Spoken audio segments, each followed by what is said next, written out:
Hello, good morning. How are Hi, you? good morning, Praneet. How are you? All good from my side. We've got you early on Monday morning. Yeah, Monday morning. It's Monday evening there, right? Yes, yes, it Good is. evening. Good evening. How was how was the weekend for you? Good weekend. The weather wasn't great, but still got out and about a little bit. And then my American football team, the Pittsburgh Steelers, won a game last Okay. night. It was sort of a good ending to the weekend. So, you're taking the call from home, I'm guessing, or I'm working out of my house these days. So yeah, I'm in my office today, which is okay, usually where you'll find me most days of the week. okay, okay. At least I the weekdays. I stay out of here on the weekends, but yeah, Monday through um, Friday. Yeah, this is sort of my home away from home. welcome everyone to the fireside chat today with our guest author Luke Robert Eckley from Pennsylvania, USA.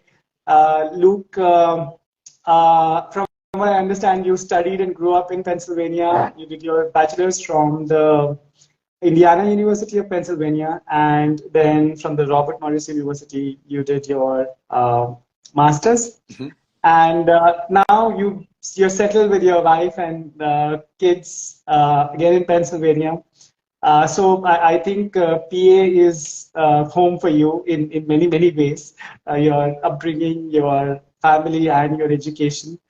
Um, your first book, God's Country, came out in 2019, and it's been now 4 years. So from what I can see, it's gotten very positive reviews and a lot of love from the audiences and the readers. So great to have you here. And I know that your second book just came out, and you are busy promoting that. So welcome to this fireside chat. I'm really excited to have this conversation today. Well, thank you, Puneet, and thank you very much for having me on. I really appreciate it. And yeah, everything you said sounds accurate. So I agree with all. I appreciate it. I probably want to hear from you about you and your life journey a little bit, like your childhood years growing up, and any fun facts you might want to pepper in the details. Okay. Love to hear that story. I'll try not to bore you too much. I'll try to wrap it up in a quick minute. But like you had said, I pretty much grew up in this area and have lived in different parts of Pennsylvania my whole life. Um, my family has been pretty adventurous, so I spent some time overseas as a kid. Lived on a sailboat for a year. So Wow. I've gotten out of Western Pennsylvania a few times. Even as a kid. So I think that's probably where my adventurous side comes from. Um, just, my upbringing and my family being very adventurous. And so I think, that has worked its way into some of my writing for sure. Uh, but yeah, I just like to be outdoors. I like to challenge myself physically, and just sort of do some things that maybe are a little bit risky to most, but thank you. I've done a few of these live interviews since being part of the Instagram community, and I always look at it as my number one fear is that I'm going to have some technology issue and nothing will go on. And my second biggest fear is that all the technology will work and I'll be on the interview. So yeah. Great. So where does the sense of humor come from? Um, that's a good question. I just think I've always never really taken life too seriously from the beginning, and I try to find humor in every situation, even the bad situations. I think there's always some little sliver of what's the positive here, or what's funny about this. And I know that's a little bit warped, but that's kind of just the way I like to see things. Um, So, what books are part of those years? You talked about the adventure, but I want to know about, was reading a part of that growing up experience, your family, your friend circle? How was that journey for you? Yeah, that's a great question. I think it started actually that year that I was living on a sailboat. You'd spend you'd spend days out at sea, and there was not a whole lot to do on a 34-foot sailboat as a kid. So I started getting books and reading at 8 years old, and then I think my love of reading just grew from there. And of course, I was drawn to adventure books. Also, I think I got into some horror, like Stephen King, Michael Crichton. Okay. Those from memory, those were some of my first books that I started to read. And again, I think it started all the way back when I was probably 8 to 9 years old. So did the young boy at that age fathom that he could become a writer one day, or when that pipe dream came a little later in life? It came a lot later. Yeah, at that age, I had no idea that it was even possible to write a book. I looked at those authors as sort of a out of the world being, so to speak. And I still do. I still admire authors and writers, and I think it's such an interesting craft and a creative thing to do. So do I consider myself an author? I guess I've got a couple books published, but I still don't put myself in that category of those people that I grew up with reading. And I think there's a lot of love pouring in for the book, and it has been a steady outpour of positive feedback coming in your way. So, but I understand what you're saying, the sentiment that you're saying it with, and I'm sure all the authors who have inspired you along the way will have something good to say about it. Thank you. Well, and we got to make sure, if you want to read it, I'll make sure you get a book somehow. So let me know. Sure. Yes, friends forever now. I'll hand deliver it if I have to. Yes, I mean that's a good way to come to India and visit us. Yeah, for sure. Sure. So, Luke, I just wanted to sort of dial back a little bit again the question I asked. Mm-hmm. So it wasn't when you were very young, when you were reading these, adventure and the mystery and the crime authors. At some point of time in life, I'm guessing that you would have started thinking differently, and maybe there would have been a day when you thought, hey, let me write this, or I want to write. How did that realization come in, and how did that that journey look like? Yeah, it was sort of an unorthodox journey, I think, but as I grew up and went through school, and you'd have certain projects where you had to write a story or an excerpt. I enjoyed that, and still, though, I never really considered writing until I was in college, my undergrad. I took a college writing course, or a creative writing course, I should say. Okay. And I think that's when it really sparked my interest to the point where I thought, maybe someday I can write more than just a 10-page story. So it was kind of that fire was sort of started back then in my late teens, early 20s. But then life just happened from there. I graduated from college. I met my current wife back then. That's been 25 years. Had kids. So quite honestly, Puneet, nothing happened over the course of 2.5 decades. It wasn't until I was in my mid-40s when I really came back to it. And the idea for God's Country was sparked from a fishing expedition that I was on. And I just had sort of a moment where I said, you know what? I think this would make an interesting story, and I'm going to finally get around to doing this. So, huge gap in between, though. Okay. Yeah. So, if you were to go back to that that period when you were in that course and you were writing those 10-page stories, how much of that experience, and especially, I mean, if I were to talk about it, because there are other people in the same boat, literally and metaphorically, perhaps, and they are also going through probably a journey of that sort, where they're also trying to find their voice. How much did that cohort of people who you were engaging with and interacting with, obviously beyond the teachers, how much did that affect you as a person, and what were the learnings that came in from those perspectives?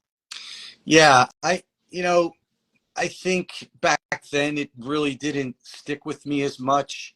You know, I was in the class with other college students, and while the professor was influential to me, I didn't really get into that community too much after that. So, but what did happen was I experienced life in many facets, and those experiences that I had, I think, sort of became the basis of some of the stories that I'm writing now. Now, since I started writing and I've gotten involved in Instagram and some other social media, I've met and rubbed elbows with some fellow authors and creative types of that nature. So they've probably had more influence on me than anything leading up to that point. But probably my style and my subject matter was influenced more by those first 40 years of life than anything, you know? Yeah. Also, I should add to that as I read over the years, I never stopped reading. I've always read. So I think when you read books, especially the ones that you like, you take a little bit out of each one, whether it might be a writing style or the way an author describes something. And that over the years sort of got embedded into my brain. And I think I took a little bit of that into my own style in writing. Yeah. Yeah. So what is your creative process? I mean, is it quirky? Is it unique? What works for you, and how do you go about it? Yeah. If I could use one word to describe my process, I'd say it's scattered. It's I wish it was more organized and sort of controlled. There's a lot of, you know, waking up in the middle of the night and putting some notes into my phone, or, you know, driving for 3 hours and sort of just lost in thought and coming up with ideas. But the process for writing, at least with these first couple of books, has sort of been to come up with a basic storyline. And then because I'm so adamant about having an ending that works and is exciting, I tend to write the ending of the story first and then back my way up to that point. So in a nutshell, my process isn't really, I'm more of a pantser than a planner. So. Yeah, nice. Yeah. No, that makes a lot of sense.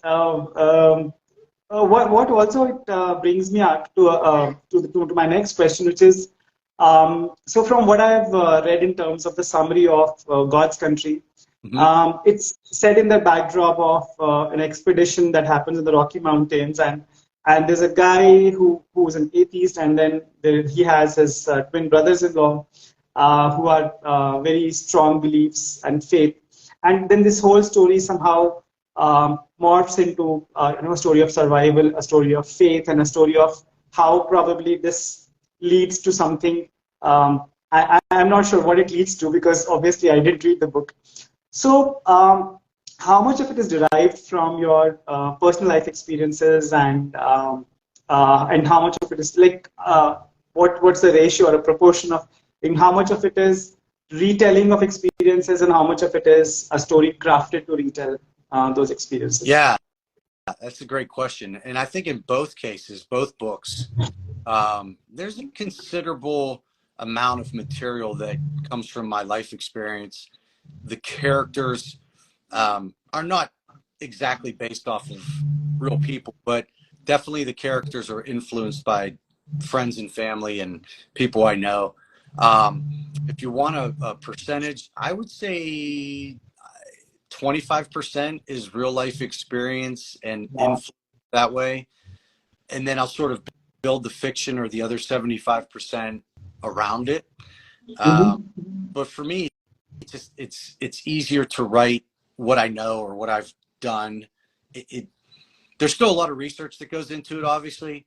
But it is there's definitely a good amount of influence. I'll call it 25% that comes.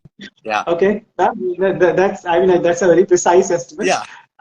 So it's interesting, something that you just mentioned, that you prefer writing something that you're more familiar with. So I'm just a hypothetical question. Could this story as well have been set in, let's say, the Himalayas or something which is in the Indian subcontinent, instead of the Rocky Mountains, which are obviously a reference to the area that you are geographically familiar with.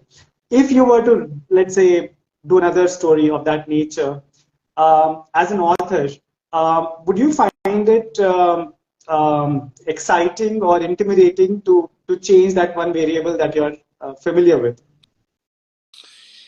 It would be. I mean, I would it would take a lot more research, obviously, into that area that I haven't been to before. But I'd be okay with that. I do sort of feel like, in fact, in God's country, the Rocky Mountains that they were in, I'd never been there before. Okay. So now I was familiar with the fly fishing aspect of it, and I'm very familiar with hiking and that sort of thing. But that specific area, I did have to do a lot of research to kind of figure out exactly where they were going to be. I think I'd prefer to go into it with a real experience in that area, but it can't happen all the time. As we talk about, I don't know if you were going to ask me about what I'm going to write next, but I'll get back into that a little bit more. No, I will ask that question. I definitely will be asking that question. So as of today, what kind of books do you like to read? Like, so has that interest changed from that adventure and gore and crime? Yeah. Has it transformed over years? It's definitely been expanded. I think I've been exposed to more now, having talked to different authors and seeing different genres that I'd really not been in tune with up until the last few years. So I've definitely expanded my interest, and I'm glad I have, because I've read some very interesting books and good books that I probably wouldn't have picked up otherwise. I'm still not reading any like smutty romance, but I don't know. I'm open to it.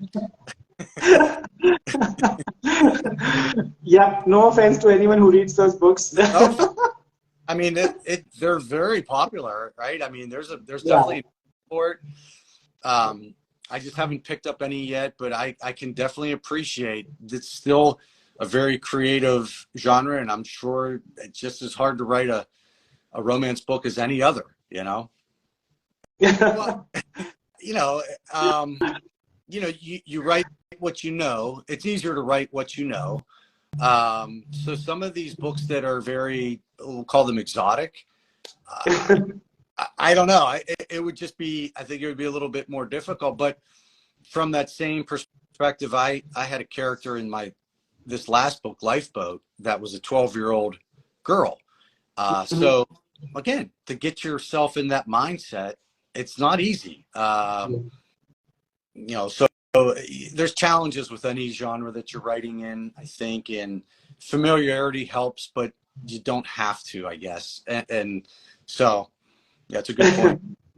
Did you lean into your children or their growing up years to draw inspirations for that?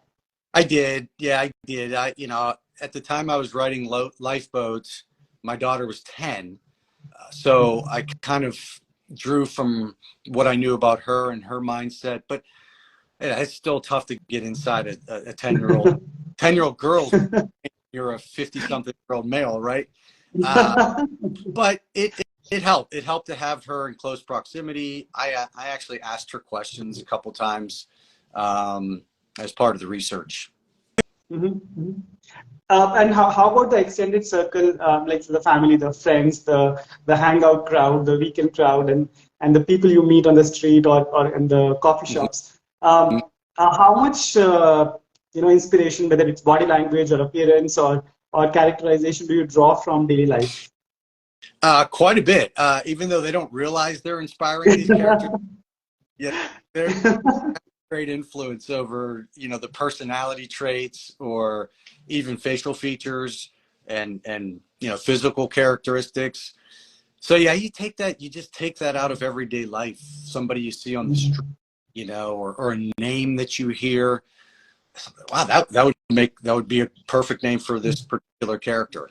In a little bit more of a time sense, the first book I wrote, it took me 6 years, so it was really on and off, and mostly off, and sometimes So yeah, it's just a weird process, or a process that I can't control time wise as much as maybe some authors, because of everything else going on. You know. And so, how was the reaction of your family when your book came out? The first book came out. Yeah, it was mostly positive. I had a couple interesting questions from certain relatives, like, "Hey, that guy sounded a little bit like me. Is that me?" Or so you do a little dance or walk on eggshells with how you respond to that. But for the most part, they were very positive about it, and I'd say nobody was upset to the point where it became an issue. So, Great. How about your kids? I'm sorry. Have they read, how about your children? I mean, have they read your book, and what do they say about it? Yeah, good question. I let now my boys are older. My sons are 20 and 18. Okay. So I felt that they were both mature enough to read the first one when it came out. My daughter, not quite. So I didn't let her read that first book. There was some subject matter in there that was a little bit beyond PG. Second book, let her. I gave her a copy of it when she's 13 now. So I felt that she was mature enough. The reactions have been, pretty positive. I think they enjoyed it. I don't think they quite get it at their age that this is a book that my dad wrote. I'm hoping maybe it'll sink in a little bit more. But, Puneet, these days, books aren't the same to a 15-year-old now as it was when I was 15, Absolutely. So, has there been a moment, maybe like a celebrity moment for you where someone came up to you, or like a fan moment where you were on the celebrity side of it, not the fan side of it? I've done a couple of signing events and a couple of book club events. So I would say that's probably the closest I could come to like some sort of celebrity status, because there was 10 to 12 people there that were all focused on me and talking about the book. And it's great. I mean, it's a very muted sense of, stardom, but it's very interesting to hear people ask questions that are directed about the book and to me. So yeah, I don't like to be in the spotlight, so to speak, but it's been fulfilling to hear that kind of reaction from people who have just read it and they're interested in it. So sure. Yeah. Sure. Yeah. Do you have like a favorite critic who is, I mean, I'm not even talking about an official critic, but a point or a feedback that has really registered with you, and you've taken that to heart and you try to apply that in your second book? Yeah, that's a great question. I did have a pretty interesting critique of the first book. Someone read it who is a very well-versed author themselves, has a nice array of books that they've published, and that person's critique really hit home because I knew it was, very legitimate. So I took that, and it was more about formatting of the book and just sort of the way that the book was laid out, more so than the subject matter. But I totally changed the way I wrote book number 2 based on that critique. And I think it was a positive change. I think the second book maybe reads a little bit better for it. So, yeah. And I would encourage anybody who's writing to, take those to heart, especially the negative critique, because they're usually the more honest ones and usually the ones that are going to help you a little bit more. So that's a great question. And I that's the one that comes to mind. How do you decide that? First of all, there are two questions. One is, how do you decide that you're done? And the second question is, I mean, is it healthy to do this? For example, if you were to read God's Country again, and do you feel the same way that, hey, I mean, what was I thinking? Yeah, that's a great question. And I think it probably holds true with most authors. But I feel like in a sense, sometimes you're never done. Um, really, like, to answer your first question, I think I've gone back many times, especially during the writing process, and looked at something that I'd written a couple months before or even a year before, and just been like, wow, when did I write? Why did I write that? When did I write that? And it's got to go, um, a lot of revisions, a lot of edits, a lot of cutting. Um, how did I know that I was done? Impatience does catch up with you at some point, and now the first book after 6 years, that's a long time, and I think I finally just got it to the point where I thought, okay, it's interesting, it reads well, it's time to publish it, and that's what I did. But even now, if I go back and read God's Country, there are parts that I would probably change or cut.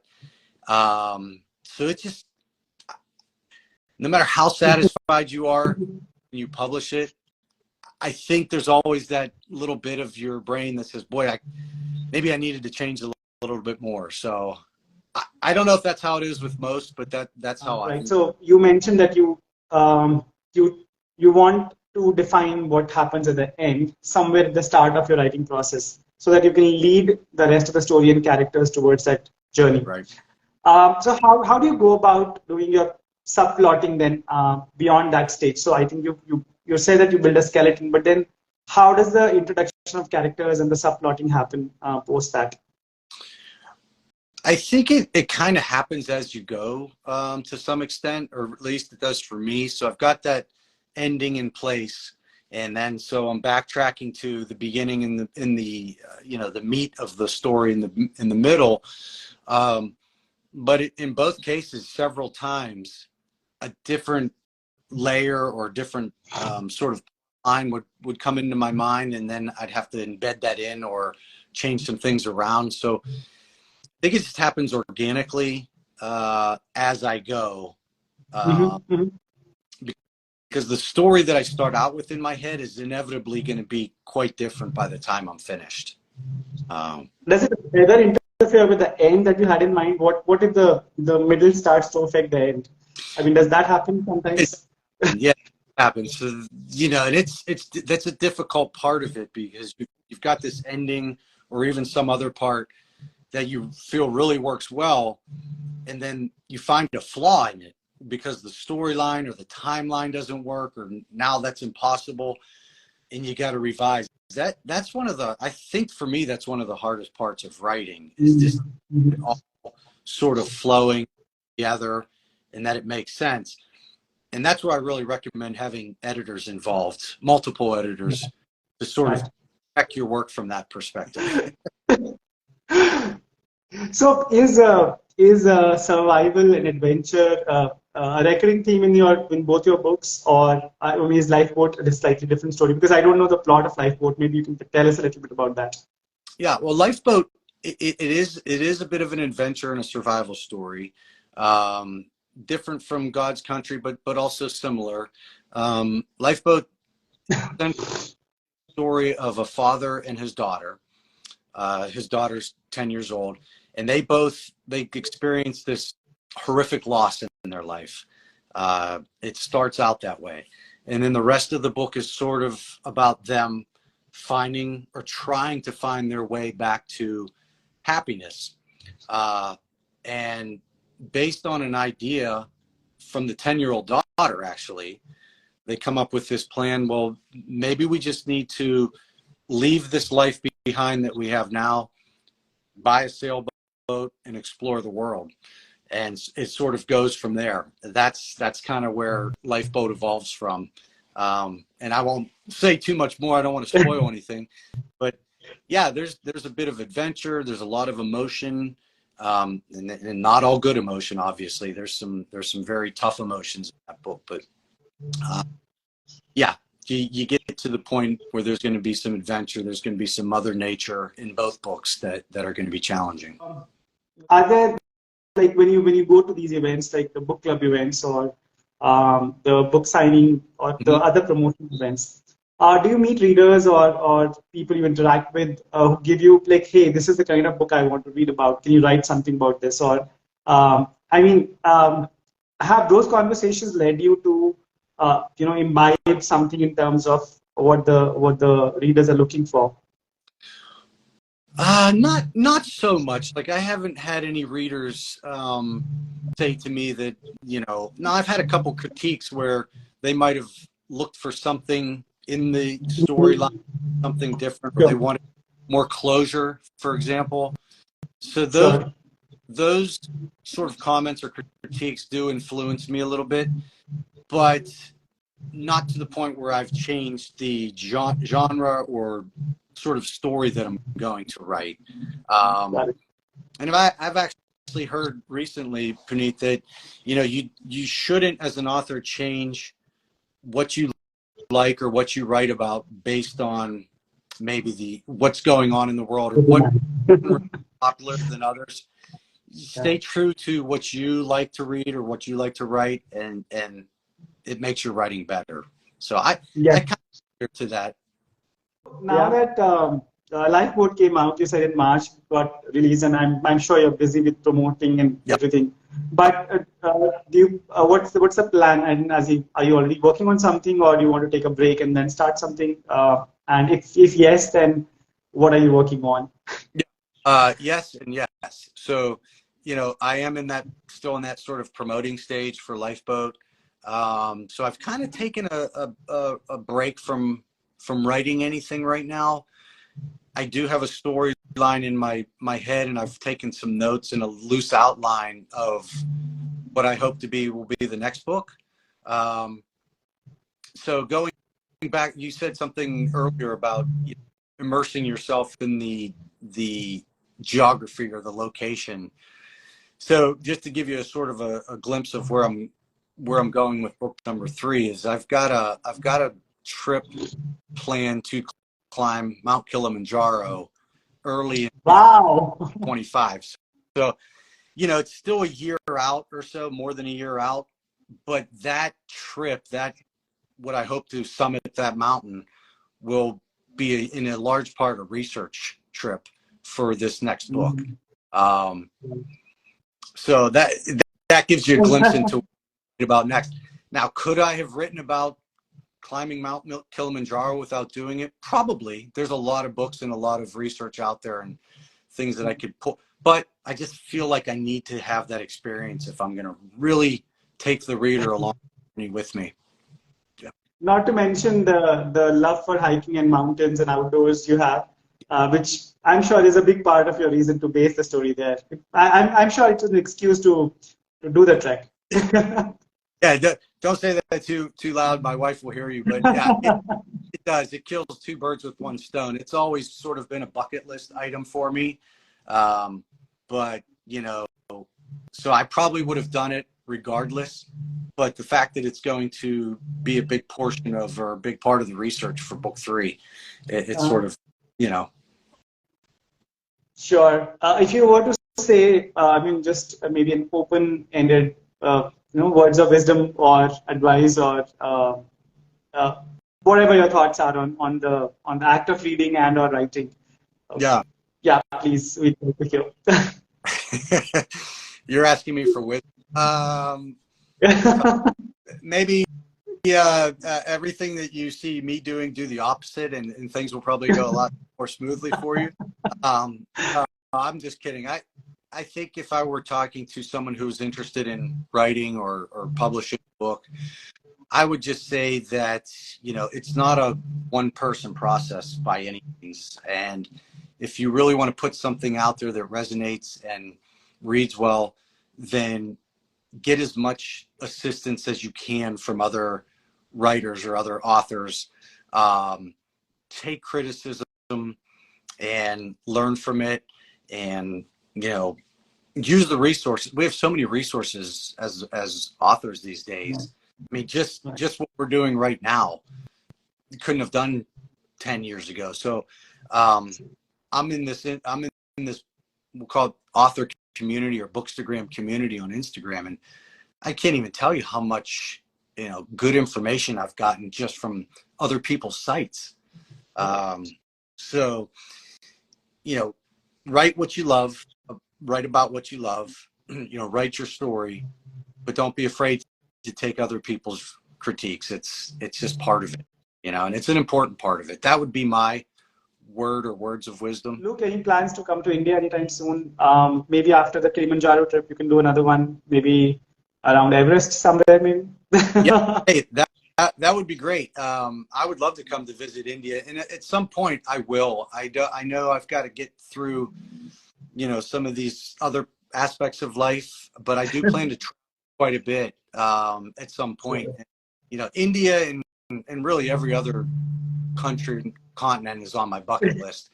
So I'll get Africa out of the way, you know, early in 2025, and then we'll start looking at India. So yeah, I'll be back. Sure.